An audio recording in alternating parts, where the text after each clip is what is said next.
Buenas tardes, hermanos. ¿Cómo están? Espero que bien. Vamos a continuar nuestro estudio en Efesios. Así que les invito, por favor, a abrir sus Biblias en Efesios capítulo 4. Y realmente vamos avanzando en nuestro estudio de Efesios. Si uno se pone a pensar, ya hoy nos metemos en capítulo 5. Hemos comenzado capítulo 1, versículo 1, allá por el verano, y vamos avanzando. Ya llegamos a hoy capítulo 5. Así que vamos a estar leyendo Efesios capítulo 4. Hoy vamos a leer del versículo 31 a capítulo 5, versículo 2. Y este es un pasaje clave para entender cómo guardar la unidad en la iglesia, cómo vivir en armonía en la iglesia. Así que leemos Efesios 4:31, dice: quítense de vosotros toda amargura, enojo, ira, gritería, maledicencia y toda malicia. Antes sed benignos unos con otros, misericordiosos, perdonándoos unos a otros, como Dios también os perdonó a vosotros en Cristo. Sed pues imitadores de Dios como hijos amados, y andad en amor, como también Cristo nos amó y se entregó a sí mismo por nosotros, ofrenda y sacrificio a Dios en olor fragante. Y realmente, no sé si qué viene a tu mente, pero me gustaría por un segundo que pienses. ¿Qué viene a tu mente cuando pensás en una iglesia armoniosa, una iglesia agradable, una iglesia pacífica, una iglesia unida?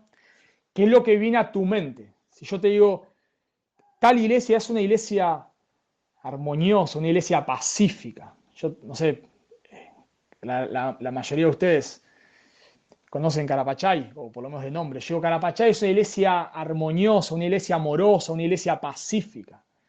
¿O qué viene a su mente? Tal vez si a mí me dijesen algo así, bueno, a mi mente vendría rápidamente una iglesia donde nadie se ofende, una iglesia donde todos nos llevamos bien, donde todos nos amamos, donde no hay problemas, donde no hay dificultades, donde no hay peleas, donde no hay enojos, no hay faltas, no hay pecados. Tal vez si hablas con una persona y te dice, mi matrimonio es un matrimonio armonioso, agradable, pacífico. O tal vez te imaginás ese matrimonio como que se llevan siempre bien, como que nunca hay problemas, nunca hay faltas, nunca hay peleas, nunca hay nada, nunca nadie peca contra nadie. Pero eso no es lo que la escritura nos enseña.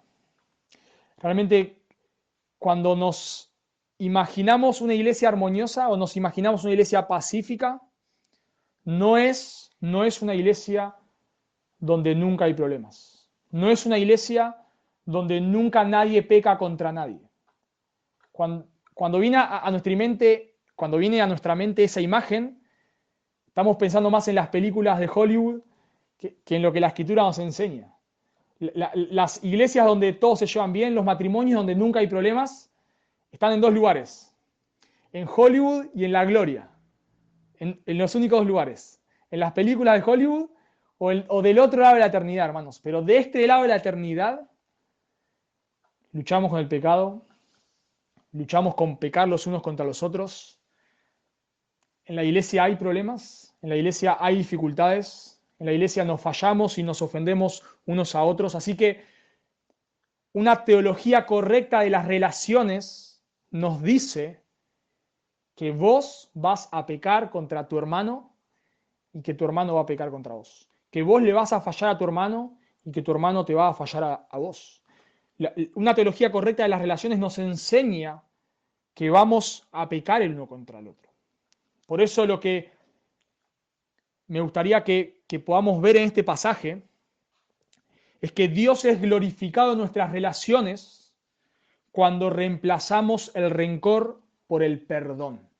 Para glorificar a Dios, para ser una iglesia armoniosa, no es una iglesia donde no hay problemas, sino es una iglesia donde abunda el perdón.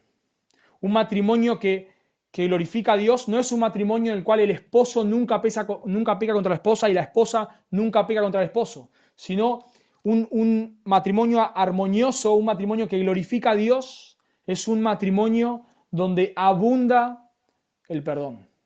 Por eso Pablo sigue en este texto, no lo leí porque lo venimos haciendo siempre, pero sigue en este texto hablando del despojarnos y revestirnos que comenzó allá en capítulo 4, versículo 22. Pablo sigue desarrollando el tema de la santificación, que la santificación consiste en que debemos despojarnos del viejo hombre, debemos dejar que nuestra mente sea renovada y debemos revestirnos del nuevo hombre. Pablo nos sigue diciendo cómo funciona la santificación. Y ahora Pablo nos va a hablar de cómo funciona la santificación en las relaciones. Bueno, la santificación en las relaciones funciona quitándonos la amargura, el enojo, la ira, etc. Pero no con pensamientos positivos, sino con el perdón, porque Cristo nos perdonó. Entonces, nosotros, como dije antes, este pasaje nos enseña que Dios es glorificado en nuestras relaciones cuando reemplazamos el rencor por el perdón.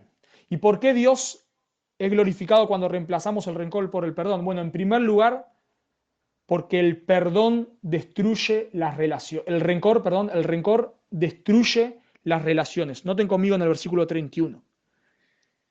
Quítense de vosotros toda amargura, enojo, ira, gritería y maledicencia y toda malicia. Como dije antes, Pablo comenzó allá en el versículo 22, hablando de este proceso de santificación. Y lo más interesante para mí, es que Pablo le está mandando esto de quitarse el enojo, la amargura, la gritería, etcétera, a creyentes. ¿Notaron, no?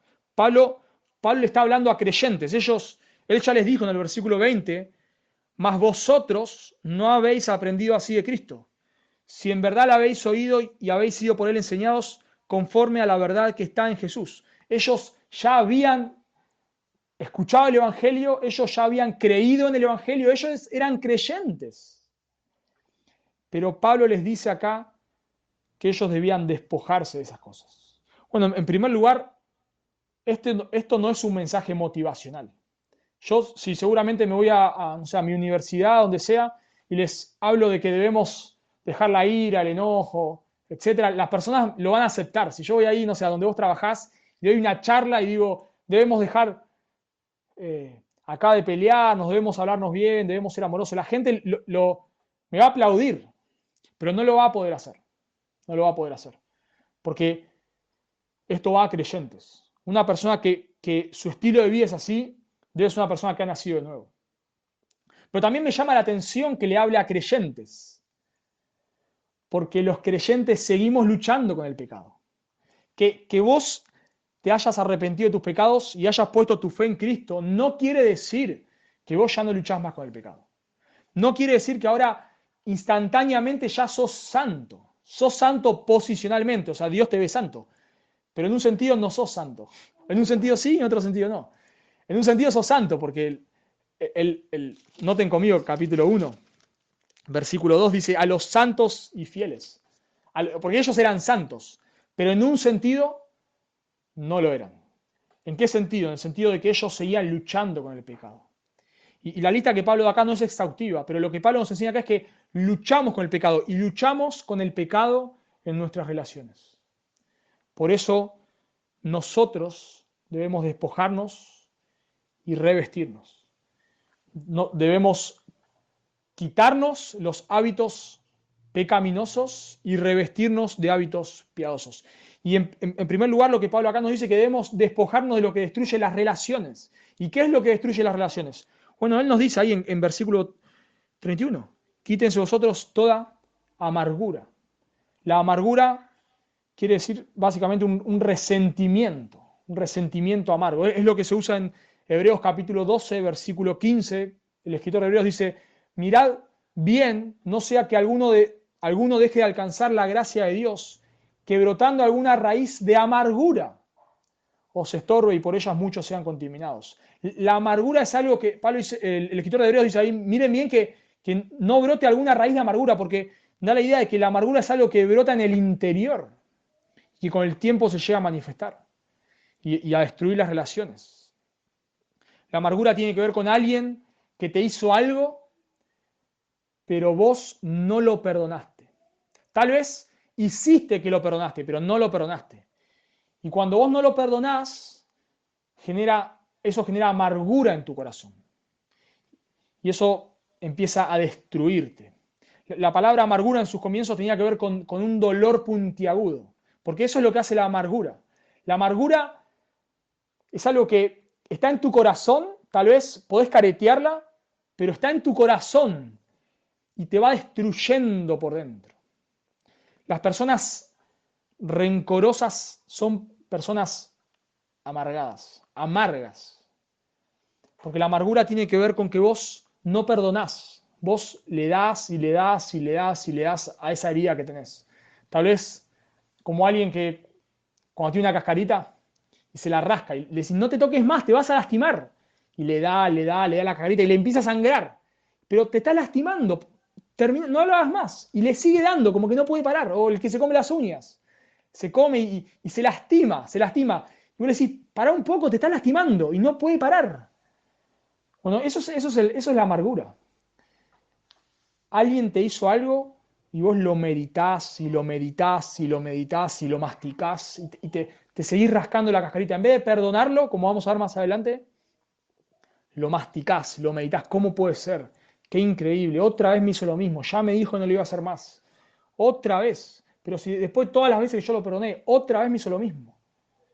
Eso es lo que hace la amargura. Pablo dice, debes quitarte esa amargura, ese resentimiento. En segundo lugar, no solamente la amargura, sino dice, debes despojarte, quitarte el enojo y la ira. La palabra ahí enojo es timos y ira es orgé en griego, y son dos términos complementarios. En la Septuaginta es la traducción del Antiguo Testamento al griego. ¿Okay? O sea, judíos tradujeron el Antiguo Testamento, se escribió en hebreo al griego. Bueno, en esa traducción, estas dos palabras se usan de manera complementaria. Por ejemplo, en Deuteronomio 9:19 dice, porque temía a causa del furor y de la ira. Furor e ira, ahí están las dos palabras, enojo e ira. Isaías 34:2, por ejemplo, dice, porque Jehová está airado contra todas las naciones e indignado contra todos el ejército de ellas. O sea, ira y enojo van juntas, son similares. La escritura lo usa de manera similar. Un diccionario dice que tal vez timos, enojo tiene que ver más con la emoción y orgé, ira, tiene que ver más con la expresión. Tal vez timos tiene que ver con enojo tiene que ver con estar vos enojado e ira cuando vos ya reaccionás hacia eso. Cuando vos estás amargado, la dibujás. Cuando vos estás amargado, pensá esto por un momento. Cuando vos estás amargado con una persona, tal vez la podés dibujar. Lo esquivás a la persona, no la querés ver, querés evitar todo el lugar en donde esa persona está, pero cuando te la cruzás, le sonreís, cuando la cruzás, le hablás bien, aunque en tu corazón hay una amargura increíble. Vos, cuando ves a la persona, la dibujás.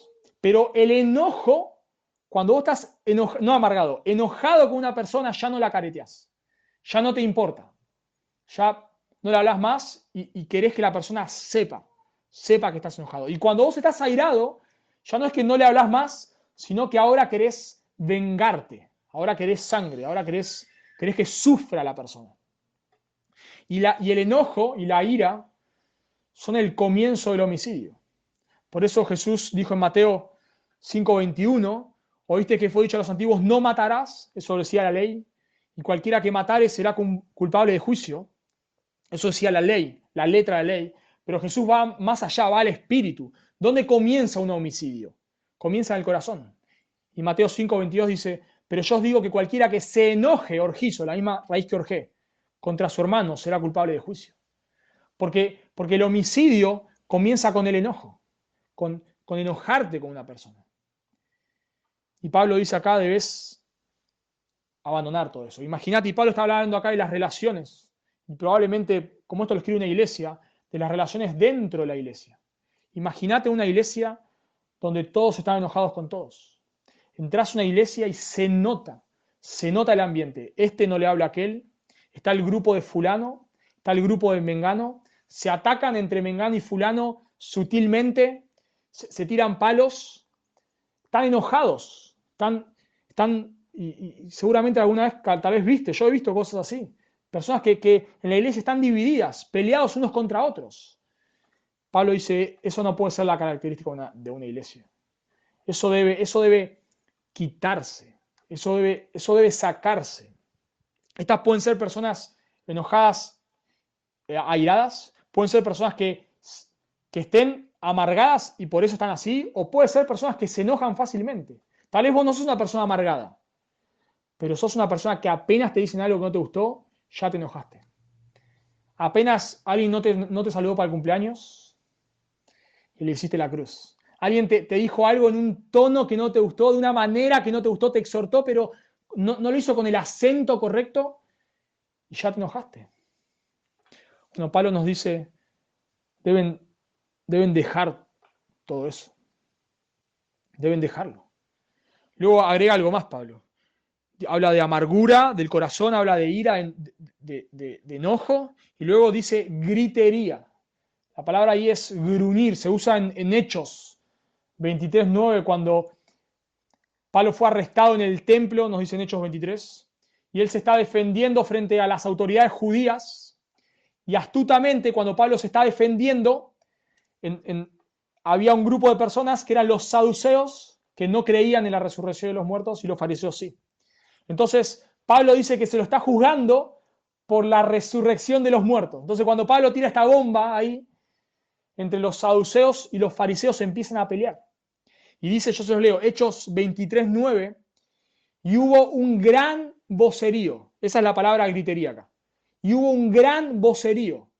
Y levantándose los escribas de la parte de los fariseos, contendían diciendo, ningún mal hallamos en este hombre, en Pablo, que si un espíritu le ha hablado, o un ángel, no resistamos a Dios. Y habiendo gran disensión, el tribuno, teniendo temor de que Pablo fuese despedazado por ellos, mandó que bajasen los soldados y le arrebatasen. O sea, imagínate la situación. Las personas están gritando y hubo un gran vocerío, al punto de que cuando el tribuno, la autoridad ahí, está viendo la situación, dice, acá Pablo lo matan, acá lo linchan. Porque imagínate las personas tal vez insultándose, gritándose. Bueno, Pablo dice a los creyentes, y eso es lo más interesante.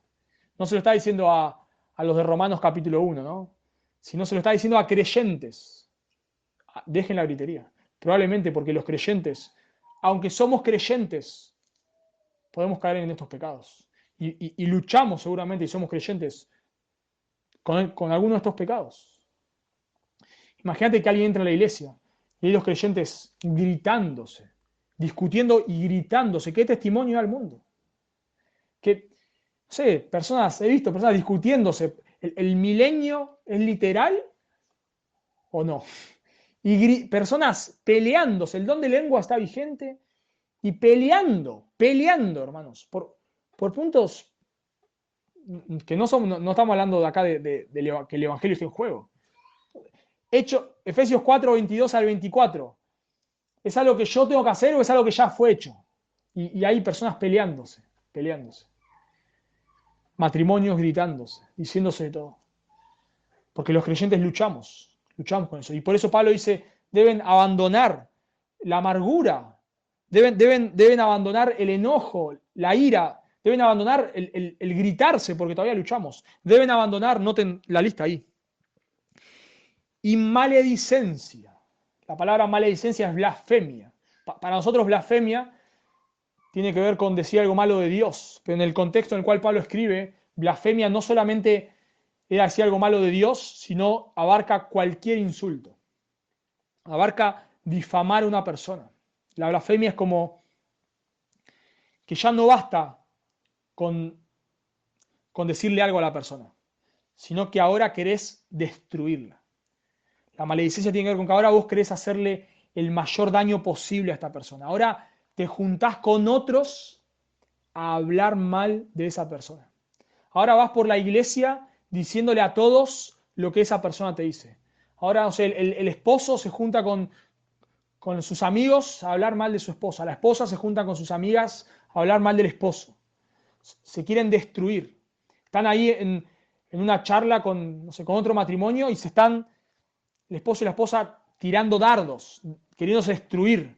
Porque mi esposa tal cosa, porque mi esposo tal otra, mi esposa esto, mi esposo, se están destruyendo. O tal vez entre dos hermanos.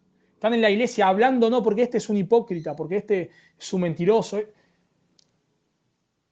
Ya se nos fue de las manos, ¿no? Como que ya no basta solo con enojarnos, sino que ahora queremos destruir a la persona. Y puede haber una progresión en esto, que comience con algo en el corazón, con la amargura, y termine insultando a alguien. Puede ser que sea así, o puede ser que no. Puede ser que yo soy una persona iracunda y tal vez no estoy amargado con nadie, pero vos me hiciste algo y yo te digo de todo. El punto es que Pablo dice que debemos deshacernos de todas estas cosas. Y esta lista que Pablo da acá no es exhaustiva. No es que Pablo con esto abarcó todos los pecados que podemos tener en una relación. Porque noten cómo lo que agrega ahí Pablo, en el versículo 31. Dice, y toda malicia, la palabra ahí malicia es caquía, es sentimientos de odio, de perversidad. Alguien dijo lo siguiente, la sexta palabra, caquía, malicia, quiere decir mala voluntad, es esa actitud que desea y probablemente trama el mal en contra de la gente. Como alternativa, puede ser que esta palabra incluya los 5 vicios anteriores, es decir, el rencor almacenado, descontrolada indignación, arrebatos de ira, peleas públicas y burlas calumniadoras. O sea que Pablo cuando dice no solamente deben dejar la ira, la gritería, etcétera, sino de dejar todo tipo de mal, todo tipo de malicia contra otra persona. Acá Pablo no dice que deben dejar de golpearse, pero claro que si hay un creyente que golpea a otro creyente, o que si su estilo de vida es reaccionar con golpes, no es que, no, yo eso no lo tengo que dejar, porque acá Pablo no lo nombra. Bueno, pero Pablo dice, y toda malicia, porque no está siendo exhaustivo Pablo acá. Pablo está, vamos a decir, nombrando algunos pecados que tienen que ver con el habla, con el trato, pero esto incluye muchísimos pecados más. Tal vez, pensá por esto un momento, tal vez vos no le gritás a nadie, le hablás tranquilo, pero le hablás con la intención de hacerlo enojar más. Tal vez no le gritás, pero le hablás de forma sobrada. Alguna vez todos lo hemos hecho eso. Le hablás con soberbia, le hablás de una forma superada. Y vos decís, pero acá Pablo no dice nada de eso, pero dice y toda malicia. Y cuando vos le hablás a alguien con la intención de hacerlo enojar más, todos alguna vez lo hemos hecho. De forma tranquila le decís algo a una persona que sabés que la va a destruir. Bueno, eso es malicia. Tal vez le decís algo que sabés que lo va a enojar. ¿Qué debes hacer? Debes abandonar eso. Debes dejarlo. Todo tipo de malicia que destruye las relaciones, sean las que nombra acá Pablo, sea otras, no sé, sea golpear a alguien, sea hablarle de manera superada o cualquier otra. Debes dejarlo. Y también lo que es interesante acá es que Pablo le habla a una iglesia fiel. En capítulo 1, recién lo leí, versículo 2, dice a los santos y fieles. La iglesia de Éfeso no era la iglesia de Corinto. No lo decimos acá, está bien que Pablo los rete un poco. O la iglesia de los Gálatas. Sino es una iglesia donde realmente no vemos grandes dificultades o no vemos grandes problemas. ¿Pero por qué Pablo dice esto? Porque esto pasa en la iglesia. No debemos ser idealistas. En una iglesia fiel como Filipos había una Evodia y una Síntique que estaban peleadas. No debemos ser idealistas porque en la iglesia va a haber problemas. No debes pensar, por favor, no debes pensar que en la iglesia nunca vas a ofender a nadie y que en la iglesia nunca nadie te va a ofender a vos. No debes pensar que la iglesia perfecta es donde no nos ofendemos porque nos ofendemos. El momento cuando no nos ofendamos más va a llegar, pero cuando estemos ya con cuerpos glorificados. Eso va a ser en gloria. Pero de este lado de la gloria, luchamos con el pecado, luchamos con la carne y caímos y seguimos luchando con no caer en estas cosas. Y si nosotros no abandonamos estas cosas, va a destruir tu matrimonio, va a destruir la iglesia, va a destruir cualquier relación. Hoy podemos, hoy podemos vivir en cierta armonía, que no haya grandes peleas, pero si nosotros no estamos luchando contra estos pecados que están en nuestros corazones, podemos terminar viviendo la iglesia. Hoy tal vez nadie te ofendió, pero en algún momento déjame decirte, no porque sea profeta, sino porque la Biblia lo enseña, que alguien te va a ofender. Alguien te va a ofender. Y vos vas a ofender a alguien, porque es nuestro pecado, porque como leemos en este texto, que debemos deshacernos y revestirnos de ciertas cosas, porque aunque seamos creyentes no estamos glorificados todavía, y todavía pecamos y vamos a pecar. Por eso el escritor de Hebreos dice en Hebreos 12:15, mirad bien, tened cuidado que la amargura no nazca en tu corazón, estate atento, por favor, estate atento, porque hoy podés no tener problemas con nadie, pero mañana alguien no te saludó para el cumpleaños y lo pusiste entre ceja y ceja. Alguien te saludó para el cumpleaños y de pronto empezás a tomar todo lo que esa persona dice con bronca, con enojo, con ira. Alguien te dijo algo en un tono que no te gustó en la iglesia o te confrontó con tu pecado y le hiciste la cruz. Por eso todos luchamos con estas cosas, de una u otra manera. Y Pablo dice que debemos deshacernos de esas cosas.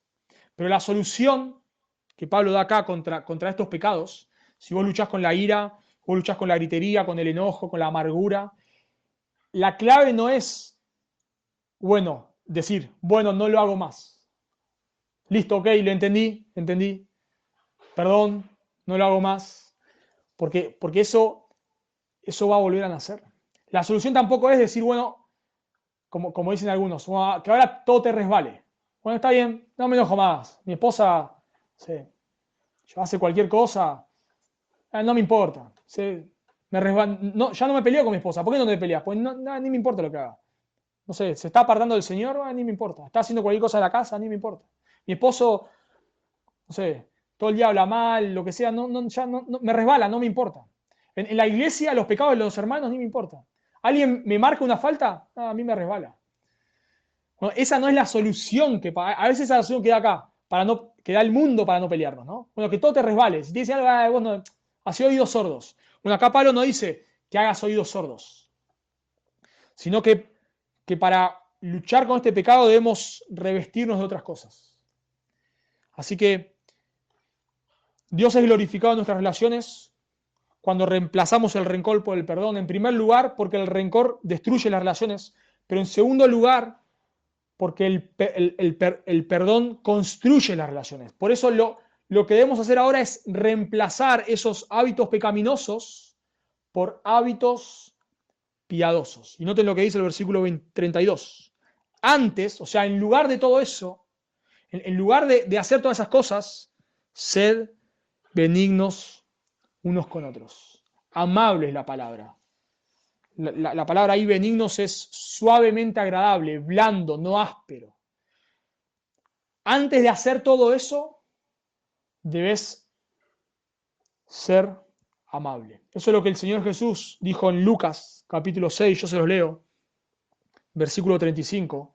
Amad pues a vuestros enemigos y haced bien y prestad a los enemigos, está hablando, no esperando nada de ello nada. Y será vuestro galardón grande y seréis hijos del Altísimo, porque Él, Dios, es benigno para con los ingratos y malos. Y concluye, versículo 36 de Lucas 6. Sed pues misericordiosos, como también vuestro Padre es misericordioso. No basta con que te resbale. No basta con no hacer nada. No basta con hacer oídos sordos. Sino que debes ser amable, debes buscar la manera de hacerle bien a esa persona que te está ofendiendo. Si un hermano peca contra vos, ¿qué debes hacer a la luz de este texto? Hacerle bien. La solución no es no hacer nada. La solución es buscar de qué manera puedo ahora yo hacerle bien a esta persona que me hizo mal. Jesús está hablando de los enemigos en Lucas 6, pero Pablo acá está hablando de los hermanos. Si un enemigo te ofende, según Lucas 6, debes buscar la manera de hacerle bien. Pero si un hermano te ofende, muchísimo más. Muchísimo más. Mi hermano está diciendo algo malo de mí ¿Yo qué debo hacer? Ver la manera de hablar bien de él. Mi hermano no se acordó de mi cumpleaños. ¿Qué voy a hacer yo? Acordarme de él. Cuando yo necesité tal cosa, tal hermano no me ayudó. Pero ahora que él necesita algo, yo lo voy a ayudar. Sé amable. Busca el bien de tus hermanos, de aquellos que han pecado contra vos. ¿Por qué? Porque, ya lo vamos a ver, la clave es el perdón. La amargura proviene de centrarte en vos mismo. El enojo, la ira, proviene de una persona que está centrada en sí mismo, tan centrada que todo lo que le dicen le ofende, todo le cae mal, todo le molesta, porque está mirándose el ombligo.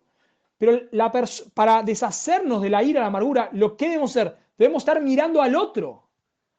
Eso es lo que dice este pasaje. Antes no dice, deje la ira, el enojo, la gritería, etcétera, no le den bolilla a lo que le digan. No dice eso. Dice, bueno, en lugar de hacer eso ahora, sé amable. Debes buscar la manera de hacerle bien a otros. Pablo dice amables, misericordiosos. La idea es de un corazón tierno. Tiene que ver con el interior. Hacerle bien a otros. Pero no digas, uff, está bien, bueno, está bien, lo voy a hacer, está bien. Esa no es la actitud, sino con un corazón tierno, con un corazón, la NTV traduce misericordioso de la siguiente manera, de buen corazón. Debes hacerle bien a tu hermano que pecó contra vos, pero con un corazón que desea su bien, no a regañadientes. Y lo mismo, pienso aún en los matrimonios, también se aplica lo mismo. Debemos buscar el bien de aquel que peca contra nosotros. No basta solamente con no decir nada, sino que debo ir un paso más y debo buscar hacerle bien a esa persona. Ahora, surge una pregunta y es, ¿cómo puedo actuar así? Alguien pecó contra mí. ¿Cómo puedo tener un corazón tierno? Yo no lo siento. Alguien me hizo algo malo a mí y yo no siento hacerle bien. A mí no me sale. Bueno, la clave no es contar hasta 10. La clave para ser amable y misericordioso no es pensar en algo positivo. Bueno, cuando te está hablando mal, imagínate estás en Hawái surfeando una ola. Esa no es la clave, sino Pablo nos dice acá cuál es la clave. Antes sed benignos unos con otros, misericordiosos, perdonándoos unos a otros. La palabra perdonarnos ahí significa actuando con gracia. Pablo no está hablando acá de algo fingido. No está hablando de que seas amable, de que le sonrías, pero por dentro lo querés matar. Sino que Pablo está hablando acá de que para actuar de esta manera, ser amable y misericordioso, debes perdonar a la persona. Debes perdonar. Debes pagar bien por bien. Y para eso debes asumir el costo de la otra persona. Ahora, para ser amable con alguien que te ofendió o ser misericordioso y para perdonarlo, debes ser consciente que para perdonar a alguien quiere decir que hay un precio que pagar. Por eso Pablo, noten que va a citar después el ejemplo de Cristo. Como Dios también nos perdonó a nosotros en Cristo. Y lo vamos a ver más adelante. Porque el perdón de Dios hacia nosotros incluyó un precio. Y que vos perdones a tu hermano que pecó contra vos implica que vos asumís la deuda de la otra persona. Eso es el perdón. El perdón es asumir la deuda del otro. Cuando vos reaccionás con ira o con enojo o con gritería contra otra persona, lo que vos estás diciendo es, yo no te quiero perdonar y quiero que vos sufras lo que yo estoy sufriendo. Por eso te estoy diciendo todo esto que te digo. Por eso te estoy gritando. Por eso te estoy blasfemando. Te estoy insultando. Porque quiero que sufras. Y cuando vos sufrís lo que yo sufrí, cuando vos me ofendiste, estamos a mano. Ok, ahora ya está. Ya está, ya estamos a mano. Pero para yo no hacer eso, ¿qué debo hacer? Debo asumir la deuda. Y eso es lo que es el perdón. Cuando hablamos de perdón, la parábola, una de las parábolas que mejor nos enseña el perdón es Mateo 18:23. No la vamos a leer porque es muy larga, si quiero después la pueden leer. Pero esa parábola nos cuenta un rey que tenía un deudor, este deudor le debía una suma millonaria, y el rey lo manda a vender a esta persona y a toda su familia para que se le pague la deuda. Y esta persona le ruega, por favor, te lo voy a pagar, una deuda impagable. Pero le dice, te lo voy a pagar. Y el rey le dice, ok, te perdono, no me lo pagues, andá, te perdono, estás en libertad. Y este siervo sale de ahí, es una parábola que cuenta Jesús, encuentra un consiervo que le debe una buena suma de dinero, pero nada a comparación de lo que le debía al rey, y esta persona lo ahoga. Pagame lo que debes, pagame, y le insiste, pagame. Y lo que Jesús está ilustrando ahí es el perdón. ¿Por qué? Porque el perdón tiene que ver con eso, tiene que ver con pagame. Yo no te perdono hasta que vos no me pagues lo que me debes. Y cuando estamos enojados, estamos sofocando a la persona hasta lastimarlo como él o ella me lastimó a mí. Pero el perdón tiene que ver con que vos asumas esa deuda. Cuando nosotros vemos la parábola, lo que le debía el siervo a su consiervo, alguien sacó una cuenta, no voy a hacerla ahora para no hacerla tan larga, pero son más o menos $17.000. Más o menos, $17.000 lo que le debía. O sea, imagínate que alguien te deba $17.000.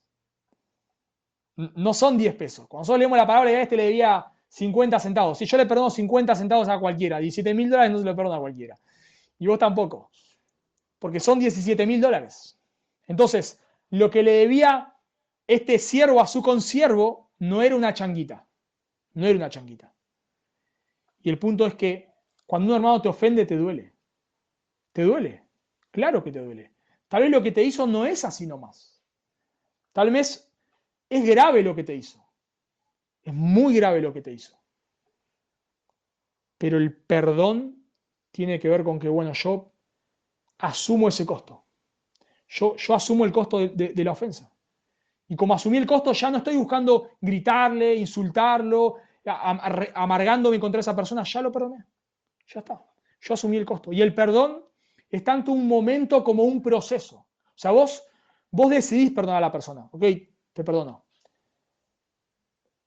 Pero tus pensamientos van a venir cosas malas contra esa persona. En tu corazón vas a querer nuevamente empezar a rascarte la cascarita.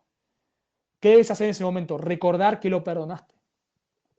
Ya está, la deuda fue cancelada. Yo no lo estoy insultando, ya está. No se lo vuelvo a sacar en cara a esta persona esto, porque yo ya lo perdoné. Yo asumí su deuda.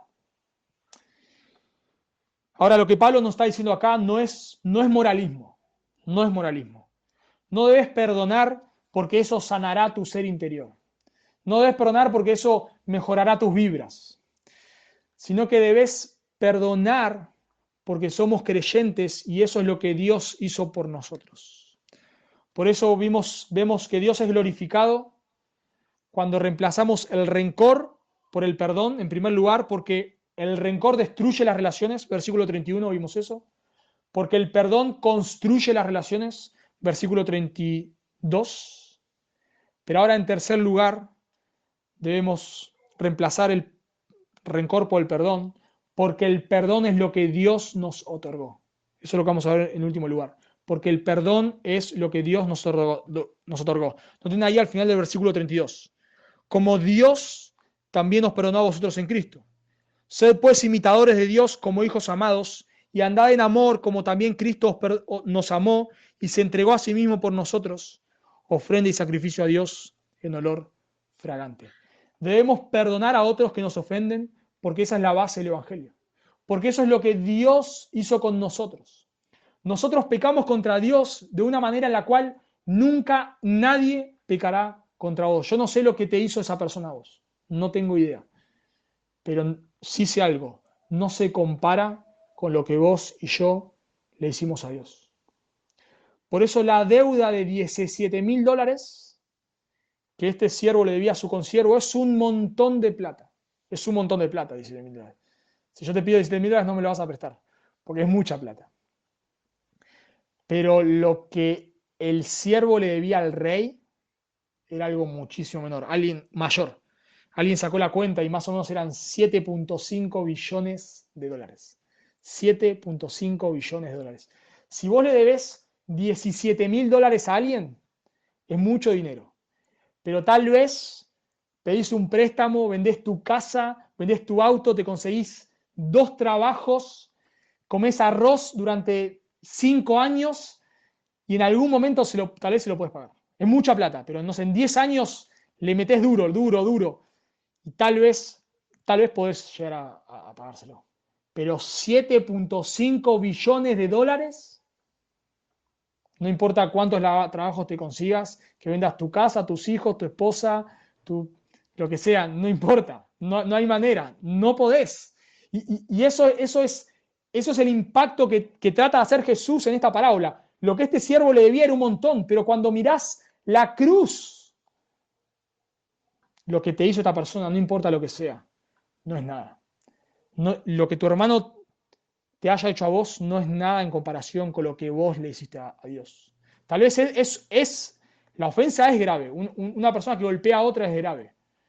Una persona que le insulta es grave. Podemos decir otras cosas. Pero la deuda, lo que nosotros le hicimos a Dios, eso no tiene comparación con lo que otros nos puedan hacer a nosotros. Dios podría habernos condenado por toda la eternidad. Realmente Dios podía habernos condenado por toda la eternidad y eso hubiera sido justo porque nosotros pecamos contra Él. Imagínate, vos le suplicás a Dios, como este siervo le suplicaba al rey, perdóname, por favor, perdóname, te lo pagaré. Imposible. Y Dios te podría haber dicho, no te voy a perdonar. No, yo te creé a vos, vos te rebelaste contra mí, yo no te voy a perdonar, de ninguna manera, al infierno. Dios podría habernos dicho eso, y sería justo, porque nosotros voluntariamente quisimos pecar contra Dios, pero Dios voluntariamente quiere asumir el costo, como Dios también os perdonó a vosotros en Cristo. ¿Cómo nos perdonó Dios en Cristo? Asumiendo la deuda que nosotros le debíamos, asumiendo el costo. Por eso, ¿cómo Dios nos perdonó? Enviando a su Hijo a morir por nosotros.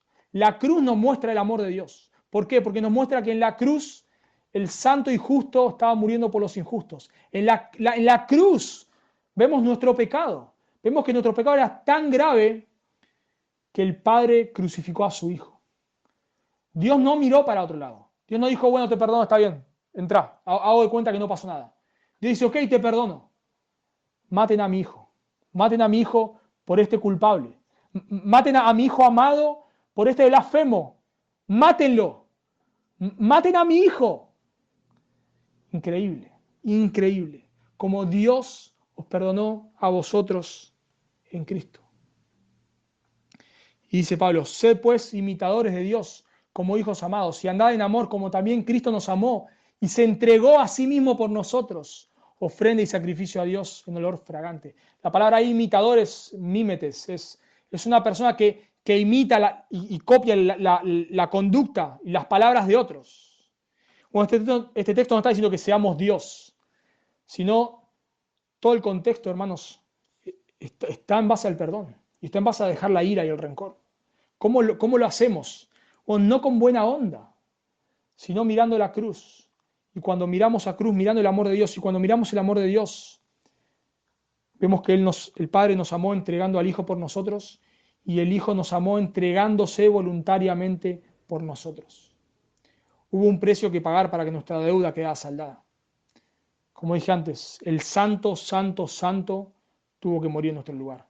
La ira, el infierno que nosotros merecemos por nuestros pecados, fue puesto sobre Cristo. Y nos dice 2 Corintios 5:21, al que no conoció pecado, por nosotros lo hizo pecado, para que nosotros fuésemos hechos justicia de Dios en él.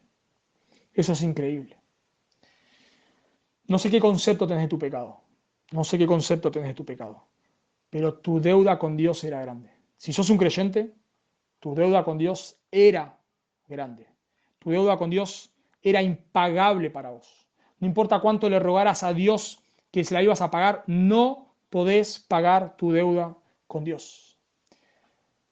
Y la cruz nos muestra que nuestro pecado es grande. Y la Escritura, Efesios capítulo 2, Pablo nos dijo que estábamos muertos en nuestros delitos y pecados. Que no nos podemos salvar por obras, porque no hay obras que podamos hacer.